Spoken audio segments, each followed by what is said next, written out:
Good morning student. हम बात कर रहे थे हमारी पाठ्य पुस्तक वितान का प्रथम अध्याय सिल्वर वेडिंग, जिसमें हमने अब तक देखा कि किस तरह यशोधर बाबू परंपरावादी हैं और उनके ऑफिस के कर्मचारी तथा परिवार के लोग आधुनिकता के आचरण को स्वीकार करते हैं।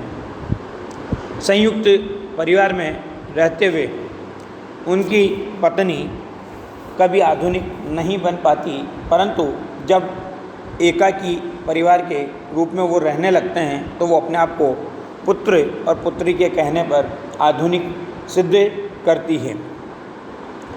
यशोधर बाबू पर पूरी तरह से कृष्णानंद पांडे अर्थात किशनदा का प्रभाव था। यशोधर बाबू उस क्षेत्र में जहाँ पर वो रहते थे नित्य नए होने वाले परिवर्तनों को देख रहे थे और वो परिवर्तन उनको समहाउ इम्प्रॉपर मालूम पड़ते थे। उनको पुत्र और पुत्री का आधुनिकता का आचरण और मनमानी करना अच्छा नहीं लगता, परंतु वो स्वीकार करते हैं। उन पुत्र और पुत्री का सनाथ होना, गैर जिम्मेदार होना, कुल मिलाकर माता पिता को अच्छा लगता है। ये बात उनके द्वारा कही गई। अब आगे बढ़ते हैं। पृष्ठ संख्या 7 पर देखिए अंतिम गद्यांश। यशोधर बाबू कभी कभी मन ही मन स्वीकार करते हैं कि दुनियादारी में बीबी और बच्चे उनके अधिक सुलझे हुए हो सकते हैं। उनको सुलझा हुआ इसलिए कहा है क्योंकि वो आधुनिक परंपराओं को स्वीकार करके आधुनिकाओं के समान आचरण कर रहे हैं। लेकिन 2 के 4 करने वाली दुनिया अर्थात बेईमानी करने वाली दुनिया उन्हें कहाँ मंजूर है जो उनकी या उसकी रीत मंजूर करे। दुनियादारी के हिसाब से बच्चों का ये कहना सही हो सकता है कि बब्बा ने डीडीए फ्लैट के लिए पैसा न भर के भयंकर भूल की है। बब्बा यहाँ पर पिता को कहा है, यशोधर बाबू को। और ये बात इसलिए कही गई क्योंकि उनको डीडीए फ्लैट के कई बार ऑफ़र आए, परंतु उन्होंने उसके लिए पैसा नहीं भरा, क्योंकि इनका मानना था कि मूर्ख लोग मकान बनाते हैं और सयाने लोग उनमें रहते हैं। किंतु समहाउ यशोधर बाबू को किशनदा की यह उक्ति अब भी जचती है कि मूर्ख लोग मकान बनाते हैं और सयाने उनमें रहते हैं। जब तक सरकारी नौकरी तब तक सरकारी क्वार्टर, रिटायर्ड होने पर गांव का पुश्तैनी घर बस, अर्थात उनकी दुनिया वहीं तक सीमित होकर के रह रही थी। वो जिस गांव के पुश्तैनी घर की बात कर रहे थे उसकी माली हालत का उन्हें अंदाज़ा भी नहीं था। इतना अनुमान था कि वो घर पूरी तरह से टूट फूट चुका है और उस पर इतने लोगों का हक है कि वहाँ जाकर बसना, मरम्मत की जिम्मेदारी ओढ़ना और बेकार के झगड़े मोल लेना होगा। क्यों? क्योंकि वो दूसरों के अधिकार में चला गया। क्योंकि जिस संपत्ति का कोई मालिक नहीं रहता उस पर न जाने कितने लोग कब्जा करके उससे हथिया लेते हैं या अपना बना लेते हैं। इस बात को यशोधर जी अच्छी तरह समझते हैं। बच्चे बहस में जब ये तर्क दोहराते हैं तब उनसे कोई जवाब देते नहीं बनता। उन्होंने हमेशा यही कल्पना की थी और आज भी करते हैं कि उनका कोई लड़का रिटायर होने से पहले सरकारी नौकरी में आ जाएगा और क्वार्टर उनके परिवार के पास बना रह सकेगा। मतलब उम्मीद के ऊपर चल रहे हैं कि उनका बेटा सरकारी नौकरी में आएगा और वो क्वार्टर उनके पास बना रहेगा, उनको मकान बनाने की आवश्यकता नहीं पड़ेगी। अब भी पत्नी द्वारा भविष्य का प्रश्न उठाए जाने पर यशोधर बाबू इस संभावना को रेखांकित कर देते हैं कि जब पत्नी कहती है अगर ऐसा नहीं हुआ तो, मतलब कौन सी संभावना? पुत्र के सरकारी में नौकरी में आने की संभावना। लेकिन पत्नी कहती है, पत्नी का सोचना बिल्कुल सही था कि अगर ऐसा नहीं हुआ तो हम क्या करेंगे। आदमी को हर तरह से सोचना चाहिए। तब यशोधर बाबू टिप्पणी करते हैं कि सब तरह से सोचने वाले हमारी बिरादरी में नहीं होते हैं। उनमें तो एक ही तरह से सोचने वाले होते हैं, कहते हैं और कह कर के लगभग नकली सी हंसी हंसते हैं। यहाँ पर नकली सी हंसी की बात इसलिए कही गई है क्योंकि उन्हें खुद भी पता था कि उनके द्वारा कही गई बात कोई अर्थ नहीं रखती, उसमें कोई मजबूत पक्ष नहीं है, वो बात हवा में उड़ाने वाली बात है, उनकी बात में कोई वजन नहीं है।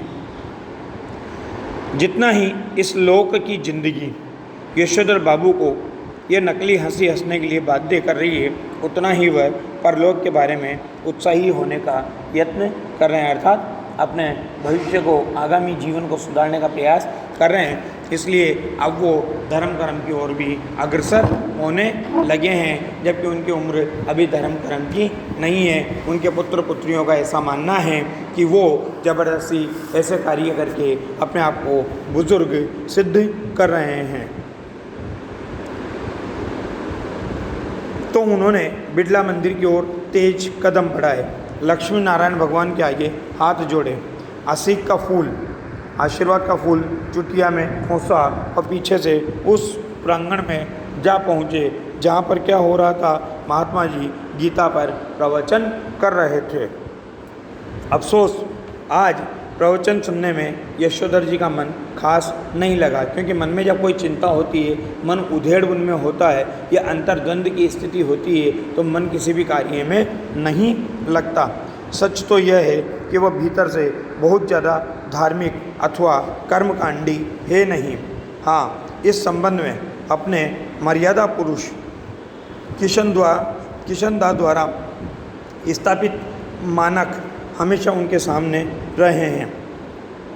जैसे जैसे उम्र ढल रही है, वैसे वैसे वह भी किशनदा की तरह रोज़ मंदिर जाने, संध्या पूजा करने और गीता प्रेस गोरखपुर की किताबें पढ़ने का यत्न करने लगे हैं। अगर कभी उनका मन शिकायत करता है कि इस सब में लग नहीं पा रहा हूँ, तब उससे कहते हैं कि भाई लगना चाहिए। किसको कहते? ये मन को। क्यों? क्योंकि उम्र के हिसाब से व्यक्ति को अपने क्रियाक्रम में बदलाव लाना चाहिए, ऐसा उनका मानना है। अब तो माया मोह के साथ साथ भगवत भजन को भी कुछ स्थान देना होगा कि नहीं। नई पीढ़ी को देकर राजपाट तुम लग जाओ बाट वन प्रदेश की। कहने का मतलब है कि पुराने ज़माने में जैसे होते थे, राजा अपने पुत्र या उत्तराधिकारी को राजपाट संभलाकर वानप्रस्थ आश्रम की ओर प्रस्थान कर जाते थे, उसी तरह ये भी सोच रहा है कि एक उम्र के बाद क्या करना चाहिए, घर की जिम्मेदारी किसी भी पुत्र पुत्री को देकर, उत्तराधिकारी को देकर के धर्म कर्म की ओर अग्रसर हो जाना चाहिए। जो करते हैं, जैसा करते हैं करें, हमें तो अब इस वर्ल्ड यानी संसार की नहीं, उसकी इस लाइफ की नहीं, उसकी चिंता करनी है। उसकी किसकी? अपने आगामी जीवन की। वैसे अगर बच्चे सलाह मांगे, अनुभव का आदर करें तो अच्छा लगता है। अब ये उनके मन के विचार हैं कि पुत्र पुत्री उनसे सलाह मांगे और उसको माने तो इनको अच्छा लगता है। अब नहीं मांगते तो न मांगे। यशोधर बाबू ने फिर अपने आप को झिड़का कि यह भी क्या हुआ कि मन को समझाने में फिर भटक गए और फिर गीता महिमा सुने। मतलब वो मन को ही डांटते हैं और वो गीता महिमा पर ध्यान आकर्षित करने का प्रयास करते हैं। लेकिन जैसे ही कोई शब्द आया, जनार्दन नाम का शब्द आया, तो वो उनको अपने जीजा जनार्दन जोशी की याद आ गई।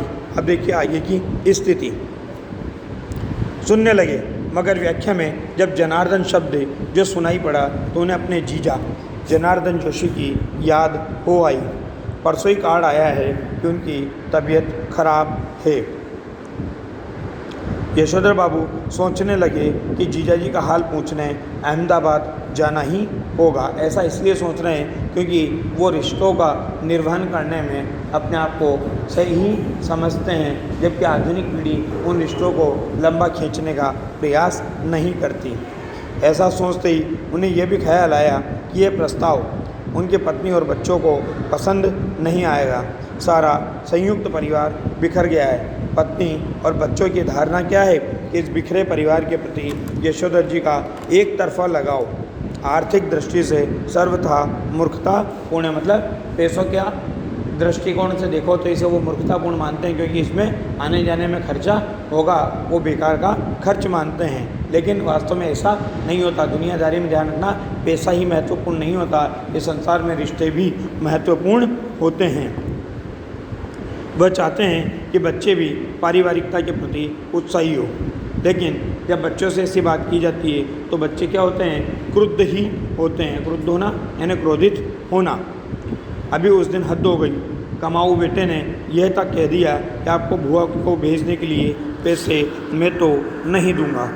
यशोधर बाबू को कहना पड़ा कि अभी तुम्हारे बब्बा की इतनी साख है कि वो 100 रुपये उधार ले सके। मतलब आप देखो, पुत्र जब कमाने लगा तो उसने पिता का अपमान कर दिया, पिता की आवश्यकताओं की पूर्ति के लिए उससे 100 रुपये भी नहीं निकले। जबकि एक पिता संपूर्ण जीवन काल मेहनत करके अपनी सारी संपत्ति अपने पुत्र और पुत्रियों के ऊपर समर्पित कर देता है, उसके मुंह से उफ तक नहीं निकलती।